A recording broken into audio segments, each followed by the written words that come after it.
Fala pessoal, quero dizer da honra que é para nós, a gente está fazendo nosso aniversário de 4 anos, então não só sobrevivemos, mas entregamos um conteúdo com excelência para nossa audiência, conectando Fortaleza com muita honra, o Ceará, uma referência na educação, com o Brasil. E hoje não poderia ser diferente, estamos com a doutora Aloma Silva. Ela é uma mulher de muita garra, que tem um olhar de seriedade e excelência para com a vida. Essa máxima de dizer: "Olha, deixa a vida me levar", combina com ela não, pessoal. Aqui no Ceará nós utilizamos uma metáfora, sangue no olho, e ela é sangue no olho, uma mulher de honra, ousada, uma liderança, empresária, pessoal. E é mãe, e é atleta, e é uma referência. Eu diria assim, referência para as mulheres, referência para todos nós, homens e mulheres, que precisamos nos inspirar em exemplos de superação. E hoje ela é a nossa estrela nesse podcast do nosso aniversário aqui na Creative. Eu, Carlos Davi, CEO da Creative, né, sócio da Fê, a gente tá com essa empreitada de chamar pessoas de relevância na nossa sociedade, que possam contar boas histórias sobre os seus negócios, sobre as suas empresas, sobre as suas profissões e no caso da Aluma, eu tenho que dizer para vocês que é tudo isso e mais um pouco, né, uma história extremamente interessante de superação e, ao mesmo tempo, essa vivência como médica, ginecologista, empresária. Bom, vamos começar. E aí, alô, uma boa noite, muito obrigado pela sua presença, honra nossa ter você no nosso aniversário. E uma boa noite à audiência que quer te escutar. Boa noite a todos, né. Estou muito feliz, por estar aqui compartilhando com você e agradeço o convite, né. Eu nunca, jamais imaginaria que eu iria ser convidada para falar sobre a minha história de vida e, como eu falei, né, antes de chegar, que de um ano para cá a minha vida ela deu uma virada completamente, né. Então, pra mim também é muito gratificante, né, eu sou movida a desafios, então quando eu vejo que, as minhas os meus sonhos, os meus objetivos, eles estão sendo alcançados, né, e até num ritmo mais acelerado do que eu esperava, então eu me sinto muito feliz, eu me sinto viva, como se eu tivesse realmente tendo um papel para a sociedade, eu me sinto, realizada, né. Então eu traço os meus objetivos, os meus sonhos e vou atrás. Então, isso aqui para mim é muito gratificante. Então quando você me convidou, eu nem pensei, né, não, realmente eu vou, porque eu queria chegar nesse ponto e sei que eu estou conseguindo chegar. Honra nossa. E aí nós gostaríamos de iniciar essa pergunta, né, a primeira pergunta, iniciar o Creative Talks com a seguinte pergunta: o que é Sobral para você? Para sua vida, a cidade de Sobral? Bom, a cidade de Sobral, ela remete muito à minha infância. Eu tive uma infância, que hoje os meus filhos não têm. Eh, Brinquei na rua, joguei bola, andei de bicicleta, subia muro, né, jogava realmente bola, carimbo na rua com as amigas, ia para a escola às vezes a pé, ia de bicicleta. Então, a minha história com Sobral, vem toda a minha infância, né. Então até os 16 anos eu morei lá e tive uma infância feliz, né, eh eh tinha aquela escola muito tradicional, escola de freira. E assim, quando fala de Sobral, eu me lembro muito dessa parte boa da minha vida, né. E eu via lá as pessoas e imaginava o meu futuro. Eu não quero, morar aqui.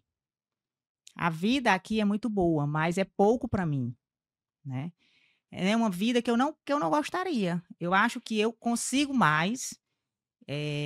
Eu acho que eu não quero ter a vida que meu pai e minha mãe têm, que é aquela vida pacata, monótona, que a minha mãe era aquela mulher que cuida dos filhos, né, que só cuidava do marido. Então eu não queria essa vida. Então eu desejei, almejei sair de Sobral para vir morar em Fortaleza, né. Estudar, fazer o segundo ano e tentei enfrentar o meu pai, que era muito conservador, não queria que eu saísse de perto dele, né, ele dizia assim: "Minha filha, você vai ser gerente do Banco do Brasil. Era o melhor cargo da época, era a ser gerente do Banco do Brasil. Aí eu olhava para ele, sorria e dizia: "Não, papai, eu não vou ser gerente do Banco do Brasil. Eu vou ser muito mais que gerente do Banco do Brasil". Então eu sempre dizia para ele. Quando eu era pequena, assim, tinha 8, 9 anos, que eu brincava com minhas bonecas, eu sempre brincava como a médica das bonecas. Você sempre bota uma profissão, né? Ah, eu sou a doutora das bonecas. Então, ali eu já traçava os meus sonhos, os meus objetivos, né? Eu já sabia o que eu ia ser. Já vinha na minha cabeça ali todos os meus sonhos. Então, Sobral para mim é essa história da infância, né? De meus amigos, de colégio. E eu saí de lá aos 16 anos. Depois que eu saí, não voltei mais, né? Então, Você veio para Fortaleza e em Fortaleza você foi estudar em que escola? foi. Aí eu vim para estudar aqui no Cristos. Na época, meu pai não tinha muitas condições financeiras de me manter sozinha. Aí ele entrou com a sociedade com o irmão dele para comprar um apartamento, né? Ele não tinha condições de comprar só, e aí eles dividiram o apartamento e eu fiquei morando perto da escola. Então a minha mãe veio, organizou tudo aquilo e se preocupava muito, porque era sempre aquela mãe muito dedicada aos filhos. Como é que você vai morar só, minha filha, com 16 anos? Você não sabe fazer nada. Mamãe, a gente aprende, né? Eu aprendo. E para mim foi eu nunca esqueço, acho que foi uma ruptura muito grande quebrar esse vínculo com minha mãe, né? Foram 4 anos tentando aceitar morar só aqui, né? Todo final de semana que ela vinha era um chororô, porque para mim era difícil eu quebrar aquele vínculo, mas eu tinha que enfrentar. Eu tinha que passar por isso para eu conseguir realizar os meus sonhos. Então, hoje eu falo para minha filha: "Olhe, se você quiser morar fora, se você quiser, fazer uma faculdade fora, eu não vou lhe prender, eu não vou lhe prender", né. Eu sei que vai ser difícil quebrar esse cordão umbilical, mas é necessário, né. Então hoje eu lembro muito, quando domingo era o pior dia da semana para mim, porque a minha mãe ia embora, né. Dava assim, depois do almoço, 13h, que era o horário que ela ia embora para Sobral, aí Ela era choro. chegava quando? Só Sexta-feira. sexta-feira. Toda sexta-feira eles vinham, né. E eu tinha um namorado lá do interior, namorava para dizer para as amigas que tinha um namorado, que só não estudava, né. Mas o namorado que era só aquele namoro que eu não estava nem aí para tá nem aí. Aí ele vinha também, ficava final de semana, aí final de semana: "Vamos dar uma saidinha?", "Não, quero ficar estudando". Só queria ficar estudando, sempre fui muito focada no que eu queria. Estudava, vim do interior, o colégio bem mais atrasado, aquele colégio mais conservador, né, peguei o Cristos, que já era um nível bem mais avançado, e aí fui fazer aula particular, fui fazer aulas por fora, e pegava livro do terceiro ano para estudar só, né, então eu queria: "Não, eu vou conseguir atingir o nível do Cristos sozinha".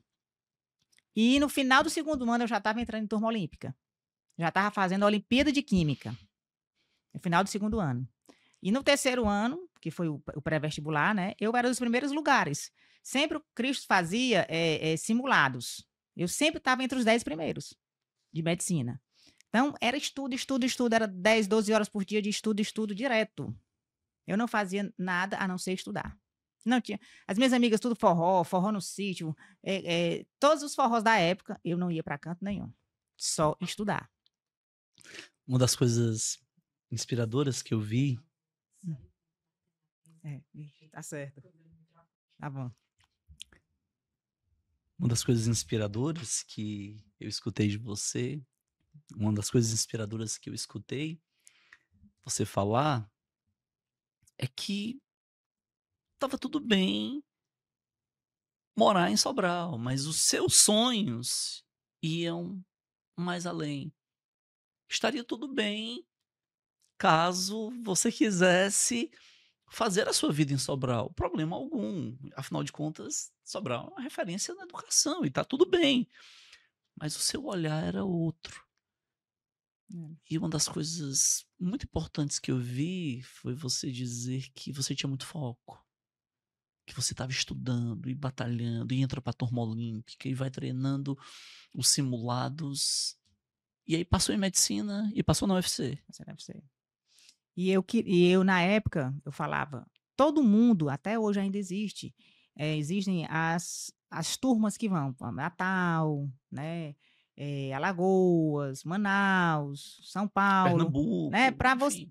várias possibilidades de passar numa faculdade de medicina. E eu dizia: "Não, não vou para canto nenhum. eu só vou fazer na federal. E a minha vaga já está garantida. Minha vaga já está garantida. Então, eu galguei isso e fui atrás, né, de conseguir. E não passei de primeira vez por conta de um deslize em inglês. Essa história é inspiradora. Você fez vestibular em que ano? Eu fiz em 98. História É, inspiradora, 98. porque nós estamos falando aí de um processo classificatório de 2 fases, né, Foram 2 fases. onde uma fase ela é múltipla escolha e a segunda fase é dissertativa. Certo. Então ela apresenta um nível categórico de dificuldade muito superior ao Muito que nós observamos hoje, hoje, é, inclusive, mas obviamente hoje tem também a sua grandeza de dificuldade, mas são tempos e momentos diferentes, diferentes, não né. podemos negar a época, 1998, o processo de ingresso em medicina era É, é, muito mais difícil. E você entra na faculdade no segundo vestibular que fez, segundo que veio a vestibular. fazer. Na primeira vez que eu fiz, eu deixei de passar por 15 vagas. Então ali foi a minha primeira frustração. E Primeira frustração aos 18 como anos. é que você administrou essa Aí, frustração? para mim, eu carreguei aquela culpa. Era como se eu tivesse culpa da minha incapacidade de passar. E eu dizia assim, para mim mesma, né? Não é justo eu deixar o meu pai pagar mais um ano de colégio ou de cursinho para mim, porque eu não passei. Eu ficava me culpando, né? Então, eu fui atrás de um cursinho que não me cobrasse. A minha filha, vá para o cursinho melhor que você quer. Não tem problema, eu pago para você o cursinho. Não tem problema, Grande né? pai, hein? Então, ele com muita dificuldade, eu via que ele realmente tinha dificuldade para pagar, mas ele escutou. Hoje eu agradeço para ele por ele ter me dado um voto de confiança, Gratidão. porque pela assim, os pensamentos dele, ele queria que eu ficasse morando no interior, casasse com um homem do interior, vivesse a mesma vida que ele teve com minha mãe, Entendo. né. Mas ele me deu um voto de confiança. E quando ele não me dava um voto de confiança, eu desafiava ele. Eu disse: "Se o senhor não aceitar, eu vou por outro lado e vou fazer. Porque você tem que aceitar eu fazer isso". Quando eu vim morar aqui, eu disse para ele: "O senhor não vai deixar eu ir morar em Fortaleza? A minha filha, você vai morar só lá, você tem que deixar eu morar em Fortaleza, porque senão eu vou perder o gosto de tudo, vou perder o gosto de estudar, e eu não quero ficar aqui em Sobral", né. Então eu falava com ele, assim, meio que desafiava ele. E aí ele me escutava, né, "Não, tá certo". Então, quando foi na época do cursinho, eu passei mais um ano estudando, eu disse: "Agora eu entro nas primeiras vagas. Eu entro dentro da primeira turma", e assim aconteceu. Eu entrei em 46º, passei muito mais tranquilo, maior tranquilidade. As 2 provas de segunda fase, redação e química, eu tirei 80, a nota máxima. E biologia eu tirei 70 e pouco. Eu estava em 326, fui para 46 na segunda fase, Meus porque eu parabéns. tirei 80 em química, 80 em redação Meus e 70 e parabéns. pouco em biologia. Então eu entrei na Que faculdade mulher de foi. honra essa. E disse: "Consegui o que eu queria". Não fiz nenhuma prova fora do Ceará. Eu fiz a Unifor, porque o colégio pagou a minha inscrição. Eu disse: "Não quero fazer Unifor, lá não me agrada. Não tem nenhum curso que eu quero". "Não, mas vou fazer a sua inscrição aqui para odontologia". "Tá bom", mas não queria. Só fiz UFC e Unifor porque foi pago para mim, né. Então, passei esses 6 anos da faculdade, né, estudando, me dedicando, e meu pai na cola, não me liberava para sair, queria sair com os amigos, não liberava, namorava, ele não deixava. "Você não vai sair de casa com seu namorado", era proibido, o porteiro não deixava ele subir, era. Só podia vir para Fortaleza no final de semana que ele viesse. Então o porteiro: "Olha, o porteiro não tá proibido de deixar ele subir quando eu não estiver em Fortaleza". E assim eu fazia, respeitava ele. Passei por cima da Coisa da importante. nunca passei por cima da Isso é uma da virtude. autoridade dele, né. E aí quando eu estava mais ou menos com 21 anos, estava no 5º ano de faculdade, eu disse: "Agora ele não me segura mais. Agora é minha vez da minha liberdade". Aí eu disse: "Olha, papai, agora você não me segura mais não. Terminei o namoro, vou curtir a vida, vou curtir o meu último ano de faculdade e não dá mais". Aí ele ficou louco, louco, louco. Aí, primeira vez que eu bebi, fui para uma festa, bebi, bati o carro, Eu queria fazer coisas que eu não tinha feito durante todo esse tempo. As minhas amigas já estavam tudo já mais na frente, já tinha curtido a vida, eu não sabia nem o que era uma festa. Então, 21 anos eu me lembro como se fosse hoje, aquele lá no ali na, eh, Praça Portugal, aquela Olé Clube. Sim. Você lembra do Olé? Uma Olha, eu tô boate. Olé Clube, eu fui para o Olé Clube, aí tomei uma caipirosca, a pessoa mais feliz do mundo. Meu Deus, uma caipirosca é bom demais. Aí pronto, aí nunca mais ele me segurou. Aí daí foi pra curtir a vida. E ainda hoje gosto muito de aproveitar. Trabalho muito, mas eu gosto muito de curtir a vida ainda. é tão importante essa reflexão e esse lado humano que você compartilha com a gente, porque as pessoas percebem que você é real e que a vida, ela tem os seus desafios, as suas dificuldades, nem sempre é alegria. Por É, vezes você teve que abdicar, né? Você falando aí é. sobre a idade dos 21 anos, você teve que abdicar muito. E aí eu tenho que lhe perguntar, seria um pecado eu não lhe fazer essa pergunta. E aí eu tenho que, primeiro, por que ginecologia? Tá? Por que essa escolha? Porque você poderia ter ido para qualquer outra área de especialização. Cirurgia plástica, cirurgia geral, anestesia, É, oftalmologia, né. Então você escolhe é. ginecologia, não sei se você escolheu, se foi a ginecologia que ele Escolhi. escolheu, né. Mas o outro desafio é o seguinte, e quais foram os obstáculos, né, no início da carreira e como é que você superou? Eu sempre gostei, desde morava em Sobral, de atividade física, né. Na escola, eu participava das de SEC, essas coisas de colégio, eu passava corrida, basquete, natação, tudo eu me inscrevia. Então sempre tive essa veia atleta, né. E quando eu entrei na faculdade, eu queria algo que cuidasse da saúde, que envolvesse hormônios, que envolvesse qualidade de vida. E o que mais se assemelhava ao que eu queria era endocrinologia. Então eu pensei no início em endocrinologia. Só que a gente no final da faculdade, a gente passa por várias, como é que eu posso dizer, estágios. E quando eu passei na ginecologia, eu me identifiquei muito, porque a ginecologia é uma área que tem muita coisa que pode ser explorada da mulher. E aí, quando eu passei na parte de hormônio, eu disse: "Não, é aqui que eu quero fazer ginecologia endócrina, que cuida da saúde das mulheres, dos hormônios, da qualidade de vida da mulher". E aí a ginecologia tem a parte cirúrgica, tem a parte de parto, e aí você passa por tudo. Então, quando eu passei por lá, eu me apaixonei. Disse: "Não, é aqui que eu quero ficar", né. E, na época, tinha um paquerinha meu, da época de que ele era residente, ele me fez muito estimulou, né, que a ginecologia era boa, e aí fui certamente induzida um pouco para direcionar para ginecologia. Fui fazendo, entrei na residência, fui gostando e me apaixonando mais ainda, né, pela profissão. Quando eu me formei, que eu comecei a atender no consultório, eu atendia, assim, uma paciente, uma mulher, e via que aquela mulher ia para a consulta da ginecologia. E eu queria não ficava feliz quando eu via que eu não dava a minha entrega melhor, uma qualidade de atendimento melhor. Acho que ela por exemplo, a mulher acima do peso, que ia para fazer uma prevenção, exame ginecológico, né, que é anual. E eu via aquela mulher acima do peso, querendo engravidar, e eu: "A senhora está tudo bem, não tem nada, o colo do útero está tudo ok". Mas quando ela saía, eu digo: "Não, não mudei a vida dessa mulher. Essa mulher continua acima do peso, ela não pode engravidar assim, ela não sabe dos riscos de uma gravidez com obesidade, então eu preciso fazer algo diferente". E aí eu fui, agregar e estudar outros assuntos que pudessem agregar na qualidade da minha consulta e na minha entrega para essa paciente.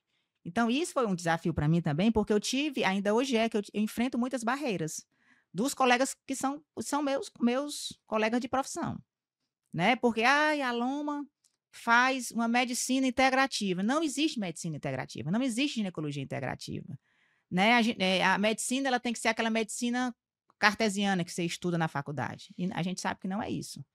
Existe a medicina preventiva, existe a medicina da doença, que a maioria dos médicos hoje faz. Se for no médico, no cardiologista, se você tiver com colesterol alto, ele vai mandar você tomar um remédio para o colesterol, uma civastatina.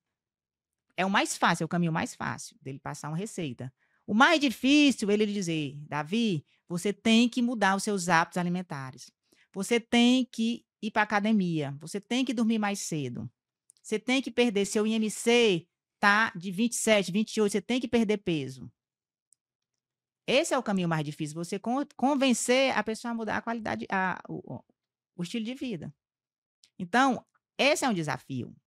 Então, a paciente minha, quando ela começou a ver que essa doutora aí, ela só não está tratando o meu corrimento, ela não está só me dando um método contraceptivo, ela não está só me dando um remédio para a TPM, ela está fazendo diferente, ela está me vendo como um todo, ela está me vendo como uma mulher de forma integral, que eu não sou só um útero, um ovário, né? E aí ela foi aderindo, aderindo, aderindo. Então, o meu público hoje todo é esse: mulheres que buscam saúde. Eu gosto de promover saúde para as minhas pacientes e não tratar a doença. Tratar a doença é o mais fácil. Todo ginecologista tradicional trata. Mas falar da saúde e mostrar todo dia, Davi, quando eu estou no consultório, as pacientes: doutora, eu quero ser igual a senhora. Acordar cedo, malhar, eu quero ter os seus braços. Malhar, vamos malhar, dona fulana. Vamos comer bem, fazer uma dieta mais anti-inflamatória. Doutora, quantos anos a senhora malha? A senhora toma alguma coisa? Aqui são 20 anos de atividade física. A minha alimentação é toda controlada. Eu procuro dormir cedo. Eu me suplemento. Então, aqui é uma construção, né? E eu prezo pela minha saúde. Então, eu não só falo, eu prego também, eu faço também. Na minha casa, meus filhos, na minha casa, todos os meus filhos comem bem, se suplementam. Meu pai, minha mãe, tudo que eu sou adepta, eu passo para a minha família. Então, eu não consigo ver uma pessoa comendo errado e não falar: "Tá errado". Às vezes eu sou até chata. Saio com as amigas: "Ave Maria, tu é muito chata. Relaxa, deixa a gente comer aqui, ó, tá errado, tá errado". "Ave Maria, come alguma coisa aí, tu tá no restaurante italiano, tá pedindo uma salada". Mas eu tô feliz com a minha salada. Eu prefiro tomar meu vinho do que comer uma massa. Eu já me adaptei, a minha vida toda foi assim. Então não tenho prazer em comer uma massa, mas a minha saladinha lá tá lá. Qualquer restaurante que eu for, a primeira coisa que eu vejo é a salada. "Ah, não, tá errado". Não, me faz feliz, como feliz. Das coisas mais importantes que eu tenho tido contato desse podcast com você é que eu percebo que você sempre vivenciou experiências desafiadoras. Porque você estava lá na infância e entendeu que a cidade de Sobral era pequena para você. Aí você vem para Fortaleza e mergulha em uma escola de referência e vai se dedicar para ocupar um espaço em uma turma olímpica e depois passa mais tempo se dedicando e se dedica e vence os simulados, mas no primeiro vestibular não teve o êxito esperado, vai e se prepara para o segundo Isso, vestibular, lá. faz a reflexão de que, olha, não acho justo que meu pai financie, mas poxa, você vai lá e humildemente luta mais um ano e não aceita ir para outro estado e passa em medicina, UFC, Fortaleza, e cursa firmemente a faculdade. Então você sempre vive esses momentos de tem um desafio e realiza, tem um desafio, foco e realização. E aí um outro momento que eu capturei na sua fala é porque você sempre vence o preconceito. Essa é uma outra questão. Parece que você, ah, como eu posso dizer, tentando aqui escolher as palavras para a nossa audiência, mas aqui é uma conversa de verdade, né? A gente não está usando máscara aqui, mas o que eu percebo, ela é de um coração, a doutora Loma, ela é de um coração humilde, ela é apaixonada pela medicina, pela ginecologia e tem um coração de procurar ajudar as pessoas a ter um desenvolvimento integral. Então, quando um médico chega para você e diz assim: olha, não existe essa medicina que você está querendo praticar, não existe essa medicina integrativa, mas você não baixa a cabeça É. e você acredita nas suas convicções e você vai lá e vence. Então eu penso que um dos grandes desafios da sua vida foi conseguir quebrar o protocolo da imposição. Pessoas que chegavam para você e tentavam impor um tipo de postura e de comportamento, e você mostrava de maneira virtuosa que Uhum. poderia ser É verdade. diferente. É isso? Isso, exatamente.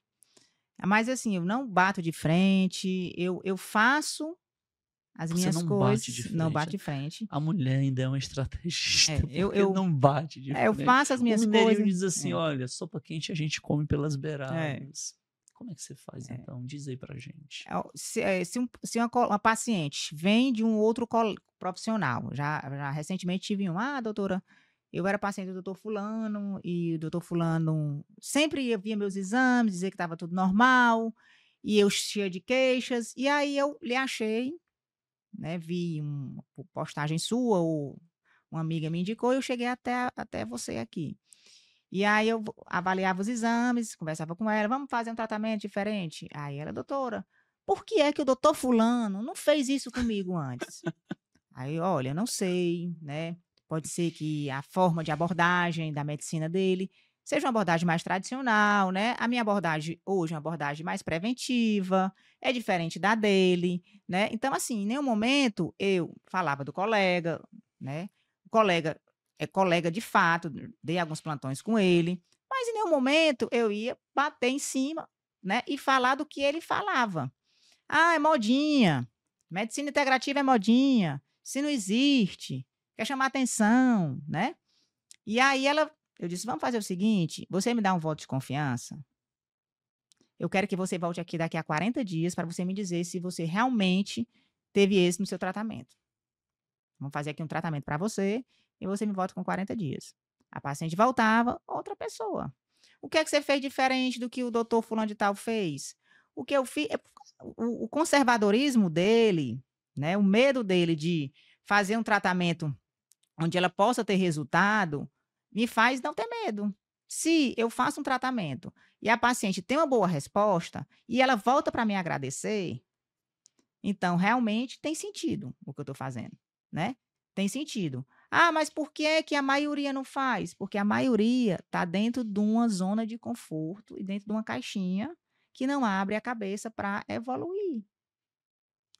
A medicina ela evolui todos os dias. A gente tem que evoluir junto, a gente não pode só seguir os protocolos, os guidelines da época da faculdade. Eu tenho a minha formação toda tradicional na UFC, mas o que eu senti necessidade foi que só essa medicina aqui, ela não me faz feliz. Eu preciso agregar algo na minha conduta como profissional e nos meus tratamentos para melhorar essa paciente. E assim eu faço. Então, elas amam, elas amam. Então, eu fico feliz é que as mulheres estão abrindo a cabeça para isso, né.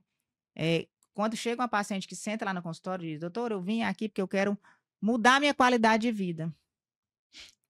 Eu fiquei mais impressionada, foi que estava na academia e estava do lado, né, de uma pessoa que ela trabalha com público, ela faz mentoria, né. E aí a gente conversando, ela disse: "Olha, Aloma, eu recebi recentemente uma cliente que me procurou início do ano, em janeiro, querendo mudar, né, a vida, e ela me procurou para fazer essa condução na mudança da vida dela". E ela disse assim: "Olha, eu queria ser igual a minha ginecologista. Minha referência é a minha ginecologista". "Por que fulana?". "Não, porque ela é uma pessoa que malha, trabalha, dona de casa". E aí eu lembrei de você, eu disse: "Ela é uma que malha, uma lourinha, baixinha, bem agitada?". É essa mesma. "Pois eu conheço ela, ela malha comigo". Então quando ela me falou isso, eu passei o dia inteiro pensando: "Meu Deus do céu, estou impressionada", né.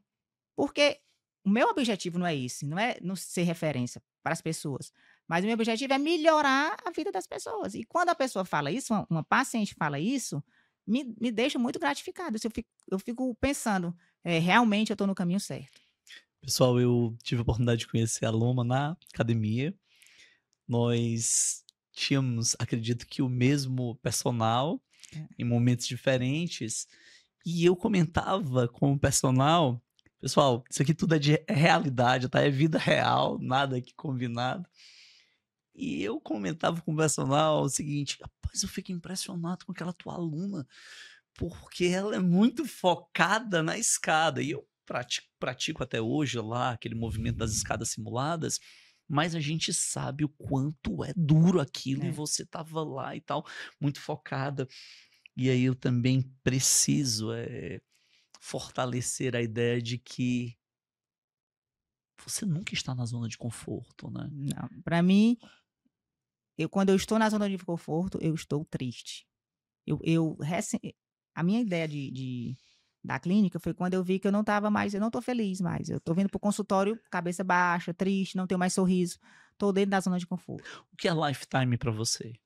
Olha, a Lifetime é meu terceiro filho, né, é um projeto que eu já venho há muitos Você anos. tem uma moça e um rapaz, É, eu não é tenho um isso? Qual o nome casal. deles? É Lara, tem A 17 Lara anos, e o Davi tem 13 anos. e agora a Lifetime. É a Lifetime. Então, a Lifetime é meu terceiro filho, é um projeto que eu já tenho há anos, né, e esse projeto não foi para frente Alguns porque anos atrás já estava no seu já coração. já desde a época que eu terminei minha residência, eu tinha uma ideia de colocar uma clínica para mulher, para Saúde integral da mulher? saúde feminina com várias especialidades, já vinha na minha cabeça isso. Só que no meio do caminho, eu era casada e me separei. E a separação para mim foi muito difícil, né. Eu passei por uma fase muito difícil, demorou eu me recuperar. Então ali, naquele momento, é como se tivesse frustrado um pouco os meus sonhos. A minha energia, ela ficou toda voltada para a separação, os problemas da separação, para os filhos que estavam sofrendo muito. E aí eu fui nesse período, eu comecei a estudar, fiquei estudando, fazendo os cursos em São Paulo, aproveitei que eu não estava mais voltada para a clínica, eu fui aprimorar. Então chegou o momento, a hora certa que eu disse: "Eu só posso dar início ao projeto da clínica quando eu tiver energia para gastar com isso". Eu sempre fui muito de energia. Então eu não tenho energia, eu preciso de um pontapé inicial. E eu não sabia por onde começar, porque eu sabia que era algo que ia demandar muita energia minha. Procurar o local, investir, ter alguém para me ajudar, né. Então eu não tinha coragem ainda de iniciar isso. Então, quando foi em final de 2000 nós estamos em 24, né, 22, eu sempre falava isso para meu namorado, né, e ele disse assim: "Por que que você não bota a sua clínica?". Aí eu disse: "Não, agora não, tá, não tenho coragem não". Aí ele disse assim, nunca me esqueço, ele disse: "Você tem muito potencial, você poderia fazer isso. O que você está fazendo hoje no consultório não está lhe valorizando. Você corre muito, esses plantões, não está lhe valorizando.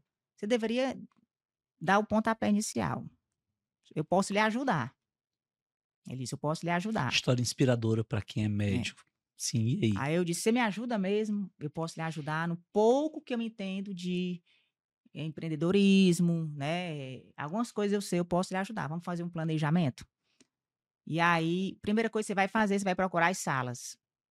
"Como é que eu vou procurar? Não tenho nem tempo". "Não, vou arrumar uma pessoa para procurar". Você vai fazer um estudo de o que você quer. Então, eu fui começar a estudar qual era a região que eu queria, né, o público que eu queria atingir, aí fui procurar uma pessoa, uma mentoria, e aí fui engateando devagarinho e moldando os meus pensamentos para isso.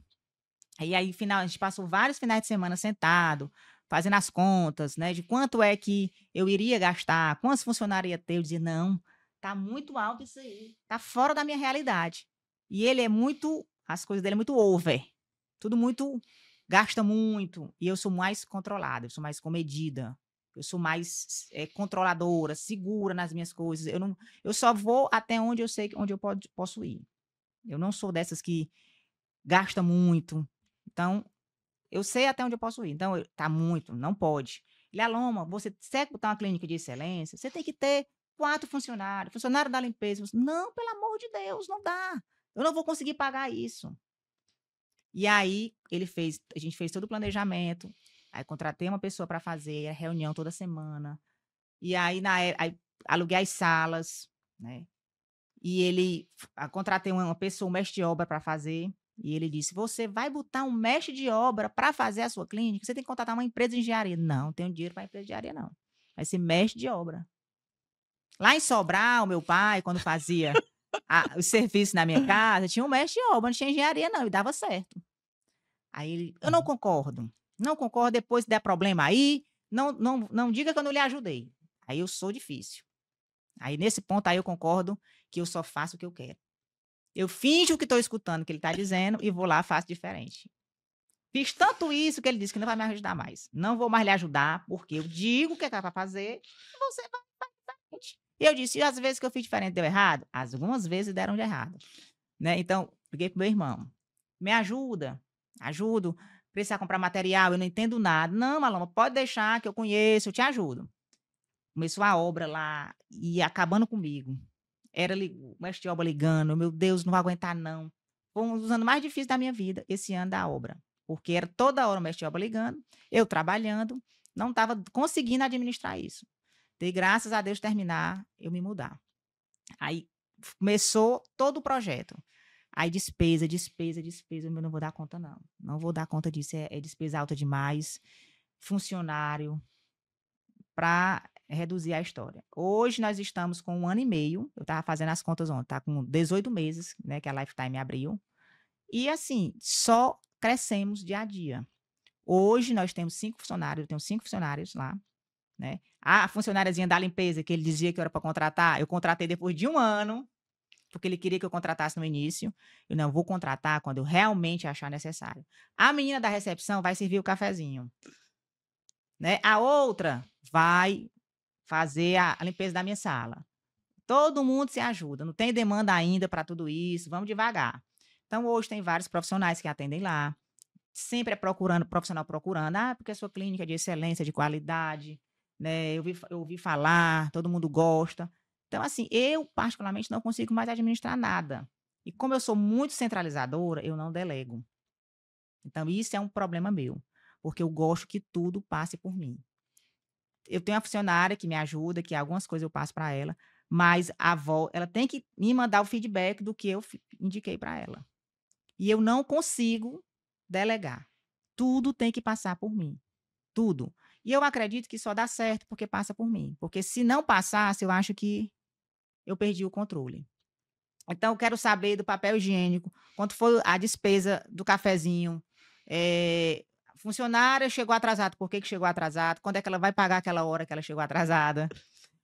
Fulana: "Ah, doutora, amanhã eu não venho, mas trago o atestado". Então, assim, eu também cobro muito dos meus funcionários. E quando eu estou lá dentro, eu sou a empresária. Então, não chega amiga minha querendo que eu seja a loma, amiga loma. Eu sou lá a empresária. Eu sou apenas um detetive aqui, Hum? mas eu percebo eu sou apenas um detetive aqui, mas eu percebo uma conexão muito forte entre essa mulher que vence em uma cidade pequena, que consegue romper uma estrutura hierárquica, a qual possivelmente, se ela continuasse, seria muito bem-sucedida, mas vivenciaria aquela experiência naquele núcleo urbano pequeno no interior do Ceará.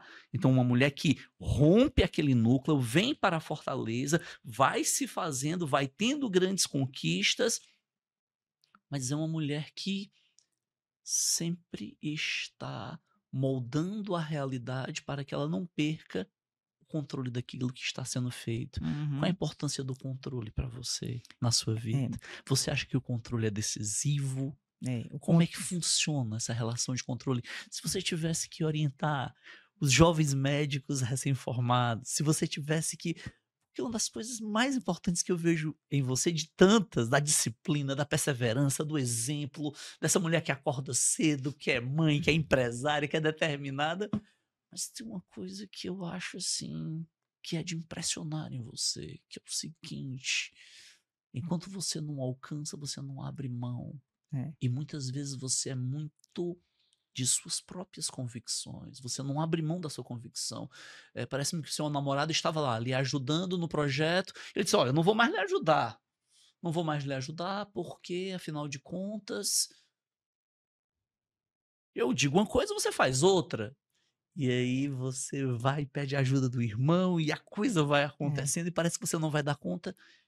e hoje é uma clínica de excelência que 1 ano e 5 meses, salvo engano, só cresce. É. E aí eu lhe pergunto, qual a importância do controle? O que é que você acha sobre isso? O que é que você pode dizer como testemunho, como médica, como empreendedora, como empresária? Olha, o controle, as coisas, elas se direcionam como você quer. Então, como eu confio nos meus pensamentos, nas minhas condutas, se eu delegar para você, eu não vou me sentir segura. Se você vai fazer exatamente como eu quero. Então, eu sempre gosto de ter o controle, porque eu vou lá, faço, ou se eu delegar para você, eu estou aqui do teu lado acompanhando se você vai fazer como eu quero, no ritmo que eu quero e no tempo que eu quero. Porque existe também a história do ritmo e do tempo, porque eu sou muito acelerada. Então, as minhas coisas são para ontem.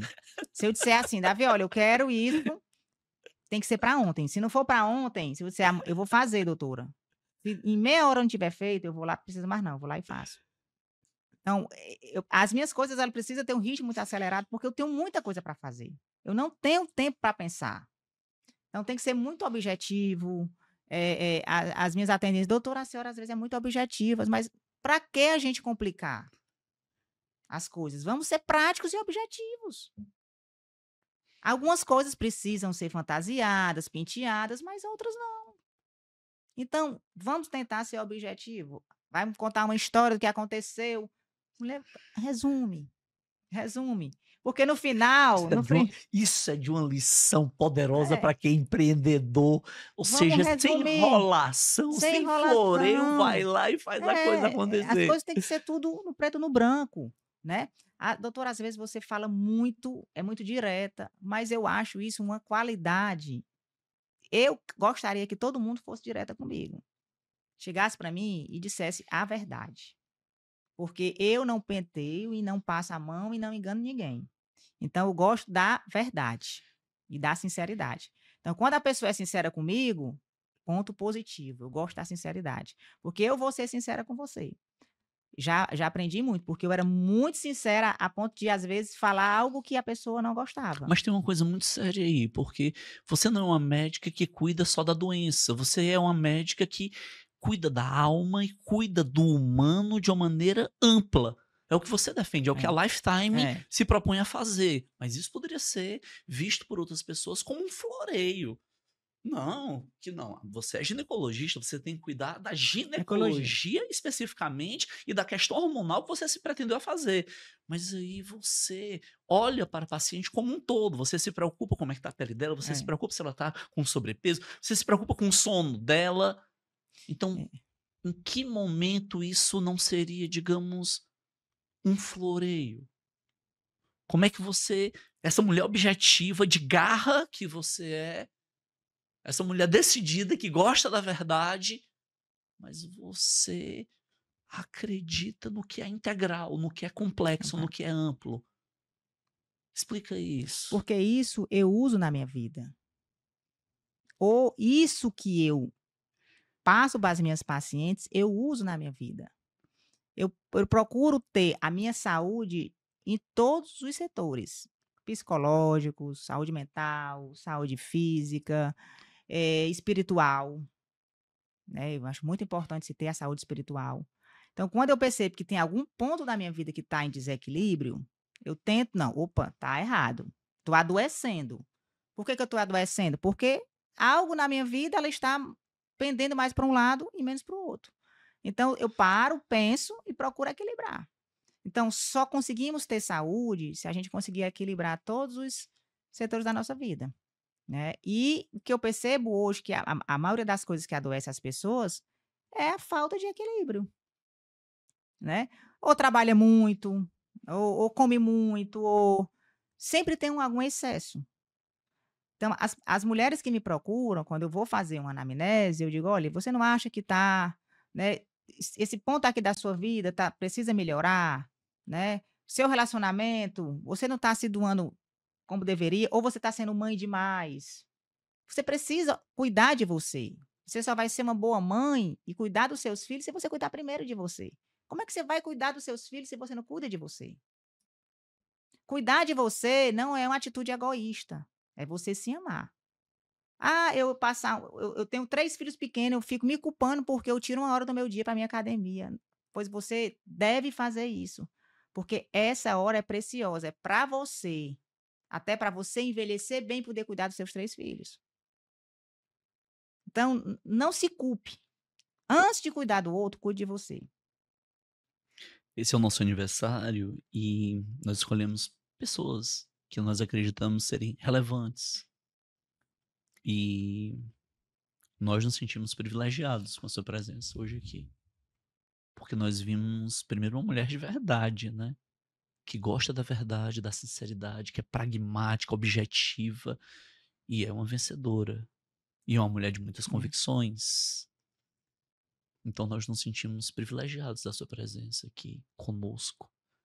Mas eu gostaria que, antes de nós encerrássemos, você dissesse qual a importância dos seus pais para você. E o que é que você quer transmitir daquilo que os seus pais hum, transmitiram para você e você quer transmitir para a sua filha e para o seu filho? Qual foi? Porque não dá para dissociar. não dá. Não dá, porque na sua fala, daquilo que eu estou tendo a oportunidade de lhe conhecer, você em várias ocasiões agiu pela convicção e o seu pai viu aquilo em você como um valor e disse: "Não, eu vou ver a minha filha e eu vou apostar assim nela". Então, qual a importância do seu pai e da sua mãe para a doutora Loma, para o que a doutora Loma é É. hoje? Olha, o meu pai e minha mãe, o que, assim, eu posso falar de referência deles são os valores e os princípios que eles me deram. O que eu sempre falo, assim, quando eu estou, tentando argumentar algo com alguém a meu favor, eu digo: "Olhe, meu pai me ensinou isso, meu pai me ensinou a ter esse valor, meu pai me ensinou a ter esse princípio, meu pai era assim". Então, todos os valores hoje que eu tenho são oriundos dele, né. E, assim, meu pai também era desse jeito, batalhador, conseguiu, criar os 3 filhos dele, formou 2 filhos e médicos, né, meu outro irmão também é médico e também passou por tudo isso. E ele foi um guerreiro, então assim, eu vejo que eu me inspiro nele, né. Ele é um homem que nem formação superior tem. Meu pai foi criado no interior do interior, né, eh, sabe escrever o nome, o básico dele, né, então eu via o meu pai guerreiro, saindo de casa para trazer o melhor para a gente, né, e nunca me faltou nada. Nunca meu pai, com mesmo na humildade dele, ele nunca deixou faltar nada. Eu estudava nos melhores colégios, quando eu vim morar aqui, ele fez o maior esforço para me dar um carro, porque eu já estava andando muito tempo de ônibus. Então eu via que ele financiava o carro para poder me dar um carro com 18 anos. Então, assim, ele foi muito, muito guerreiro e o que eu carrego de melhor são os princípios e os valores, que isso daí ninguém lhe dá e não se compra. Não se compra e não se vende. O que você deixa para os seus filhos são valores. E ele acreditou em mim. Ele ter acreditado em mim, eu vou todo dia eu agradeço para ele: "Papai, por você ter confiado em mim e acreditado. Eu não quero nada seu. O que você pôde me dar foi a minha educação". E eu digo para os meus filhos: "Olhe, hoje o que eu posso dar para vocês é uma educação, são valores religiosos, valores familiares, né, de respeito, e de respeitar o outro, e de vocês ir atrás da vida de vocês. Se vocês quiser morar fora, eu vou ser a favor de você morar fora, vou estar do seu lado lhe apoiando, mas que você não esqueça as suas raízes do interior, né, mesmo não tendo sido criado no interior, mas que tenha os valores que a gente hoje tem, né". Esse encontro é muito rico, muito embora de curto tempo para nós, e eu não poderia também deixar de pedir para você, por que Lifetime? Muito embora nós tenhamos o entendimento da tradução ampla, mas por que Lifetime? E se você tiver que dar um conselho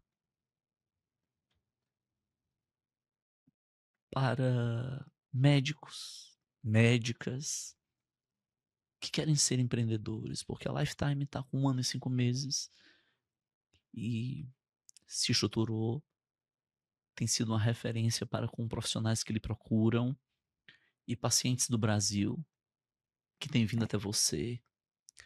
E aí a minha pergunta é por que Lifetime? E para nós encerrarmos, qual conselho você daria para médicos e médicas que querem empreender? Que eram então brilhantes acadêmicos como você foi e é. Lifetime, significa o quê? Uma vida longa e abundante de saúde. É o preparo da mulher desde o início da vida reprodutiva dela, desde quando ela iniciou a menstruação até o envelhecimento. Então, é cuidar dessa mulher como um todo. Desde que ela chegou com 12 anos para fazer a primeira exame ginecológico dela até ela estar velhinha. Com saúde, promover saúde, vida longa, saudável. Então, Lifetime remete, né, vida longa, vida com saúde, próspera. E isso aí foi o objetivo, né, da palavra do título da clínica, né. Sim, sim. E o conselho que você daria Daria para médicos. médicos e médicas? Olhe, o que o conselho que eu dou, para não se acomodar, né, zona do conforto muita gente acha que é o melhor caminho, o melhor lugar, mas existem muitas coisas que a gente pode dar de melhor ao nosso paciente. Procurar sempre agregar valores, né, e qualidade ao atendimento. E respeitar o colega ou o outro que tem uma decisão, que toma a frente de fazer uma medicina diferente, e não se acomodar só com a medicina da doença. E fazer o seu paciente feliz, realizado, e lhe agradecer. Todo dia eu fico grata quando uma paciente me diz: "Doutora, a senhora mudou a minha vida. Que lindo isso aí. A senhora mudou a minha Que lindo vida". isso aí. Eu tenho certeza que o médico que cuida da Isso é doença, de honra ele escuta demais. isso também. "É, doutor, você melhorou minha pressão alta, me tirou da depressão", né. Eu sei que eles são importantes também, mas quando você devolve qualidade de vida, dá saúde à paciente, emagrece uma paciente na menopausa que chega ruim, deprimida, e você faz uma reposição hormonal, muda a vida dela, é muito gratificante. Então, isso é sair da zona do conforto, é estudar, é procurar entender aquele paciente, é ter empatia, é acolher, ser acolhedor. Muitos médicos acabam ficando muito frio com as doenças, né, e às vezes não escuta o outro. Tem uma coisa muito importante que eu tenho para dizer, que todos os dias tem paciente ou outra que eu às vezes indico uma cirurgia, paciente está com o útero crescido, ou uma paciente que está com sangramento, mas eu nunca parei para pensar nessa paciente quando eu digo: "Olha, a senhora precisa tirar o útero". E o que ela sente naquele momento quando eu estou falando para ela: "Você precisa tirar o útero". Eu nunca parei para pensar. E essa semana eu estava pensando que eu preciso fazer minha cirurgia de retirada do útero, porque eu tenho um mioma. E eu tô há 3 meses empurrando para não fazer. E eu parei para pensar: "Por que que eu estou empurrando?". Porque para mim é difícil eu ter que tirar meu útero, que é um órgão importante para mim. Embora eu não queira mais filhos, já tenho tido 2 filhos. Mas eu estou sentindo eu tirar o meu útero, tirar o meu útero. Eu sei como profissional que meu útero não serve mais para nada. Não quero mais filhos. A minha idade, né, não permite ter mais filho, eu também não quero. Mas eu como paciente, me sinto paciente, estou sentindo difícil a aceitação de tirar o útero. Imagine uma mulher. Então, eu nunca tinha parado para pensar no que essa mulher, na dor que essa mulher sente, na angústia que ela sente em tirar o útero. Então agora, quando eu for dar um diagnóstico para uma paciente dessa, eu vou ter muito mais cautela ao falar. Eu vou se colocar no lugar dela. Então quando a gente passa ou se coloca no lugar do outro, a gente muitas das vezes percebe o quanto a gente fala de forma mais dura, não tem empatia. Então acho que isso é muito importante na medicina. Né, a forma como você fala, o acolher, o dizer: "Estou aqui para o que você precisar, Eu vi em conte você comigo, estou do seu lado". eu vi em você foco, trabalho duro,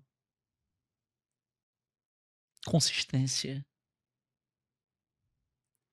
força, excelência no que faz, objetividade, mas eu vejo nessa sua fala algo que empatia humana, de olhar para o outro, se colocar no lugar. Isso, eu não sou médico, mas isso deve ser a verdadeira É. medicina, de se colocar no lugar do outro. Eu sei que a gente terminou, tô sendo aqui chamado a atenção, mas eu lhe fiz uma pergunta e você foi e deu uma resposta muito mais importante do que eu havia lhe questionado anteriormente. Você deu um conselho para médicos e médicas que sobre olhar para o outro, ser humano. Mas você já se imaginava empresária? Nunca imaginei empresária. Então, qual conselho que você daria para médicos que às vezes têm essa epifania, esse insight de se verem empresários, de montar o seu próprio consultório ou terem a sua própria clínica? Qual conselho para que isso possa dar certo? Porque está dando Tá certo para dando você. certo. Tem que, assim, procurar sair da zona do conforto, estudar. Algo que eu não sei de contabilidade, eu vou estudar. Eu aprendi muito sobre gestão de pessoas, mas eu aprendo gestão de pessoas no dia a dia. Quando estou lidando com alguém que eu vi que a forma de abordagem minha não foi adequada, eu vou lá, não, eu preciso melhorar, eu tenho que aprender. Então, tudo eu vou atrás de aprender, eu saio da zona do conforto, eu não me acomodo com aquilo, né. Tô sempre pensando, a minha cabeça está sempre pensando, estou sempre estudando, estou sempre procurando coisas novas, estou sempre olhando para um colega de sucesso, "Olha, o fulano de sucesso, o que será que ele fez para ter sucesso? Eu posso também fazer isso, eu sou capaz. O que é que ela fez?". Tem uma médica que eu sigo no Instagram, Marília, né, ela é endocrinologista. A mulher tá bombando, é de Natal, dá palestras. O que que ela fez? Eu também sou capaz de fazer. Eu também sou capaz. Então eu olho o outro e traço meu objetivo e vou atrás. E vou naquele foco ali atrás. Então nada me impossibilita. A única coisa que me impossibilita de ir são as minhas demandas do dia a dia, que eu tenho muitas demandas, eu digo: "Não, não dá mais. Eu não posso mais abraçar demandas". Mas se eu pudesse, o dia eu tivesse 30 horas, eu estava estudando, eu chego em casa, eu boto um fone de ouvido, eu vou assistir uma aula, eu estou na academia correndo na esteira uma hora, eu estou assistindo uma aula, ou estou assistindo um podcast, eu estou escutando alguém que está agregando valor, ou eu estou na minha terapia espiritual. Então eu estou sempre muito ativa, minha cabeça está sempre ali processando alguma coisa de melhorias. Eu nunca canso, estou incansável. E sou movida a desafios. Se eu tiver na minha vida sem nenhum desafio e nenhuma meta, eu não estou feliz. Eu não sei até quando, eu acho que uma hora vai ter que parar, né. Eu já tracei até como é que vai ser meus 45, até meus 50 anos eu já sei. Já sei tudo como é que vai ser minha vida. A minha meta de vida já está traçada todinha, toda traçada. Quero dizer para você do privilégio que formos ter tido a sua presença aqui. Você é uma mulher de honra, nos emociona a grande oportunidade de termos sido presenteados no nosso aniversário com a sua presença. E Eu é de que sou. saber que esse podcast vai para o Brasil e vai para jovens que querem ser médicos, mas também vai para acadêmicos de medicina e vai para médicos e empresários, e o Brasil vai lhe escutar. E a gente sabe que a democratização do conhecimento, ela é decisiva Né, para, principalmente, tornar as pessoas melhores melhor. e dar oportunidade para aqueles que jamais conseguiriam tê-la, porque por vezes lhes falta recursos financeiros. Né. Então, muito obrigado por nos presentear com essa profissional brilhante que você é e essa mulher que mescla determinação, foco, garra, controle, excelência, opinião e é uma mulher de verdade. Muito obrigado por tudo. Que é isso. Eu agradeço aqui a oportunidade de estar compartilhando e dividindo com você a minha história de vida, e nunca aconteceu isso de, eu sentar aqui e falar, né. E às vezes até, assim, me emociona um pouco, quando eu paro e penso esse caminho todo de vida que eu já tracei, né. E eu queria que muitas pessoas se inspirasse, né, nessa trajetória de vida que eu tive e estou à disposição, né, sempre estou disponível para ajudar. Quando eu vejo alguém que está ali começando, uma colega recentemente me procurou: "Vamos tomar um vinho que eu quero fazer igual a você". "Bora, tô junta. Se quiser eu lhe ajudo, lhe indico tudo aqui, tô do teu lado", né. De vez em quando ela me liga: "Como é que tu faz nisso, nisso?" Eu: "Olha, assim, assim, assim, você tem que fazer assim, tá errado nisso. Tô cansada, vou desistir". Cansa, tem uma hora que vai cansar, cansa, descansa e levanta de novo que vai dar certo, não pode é desistir.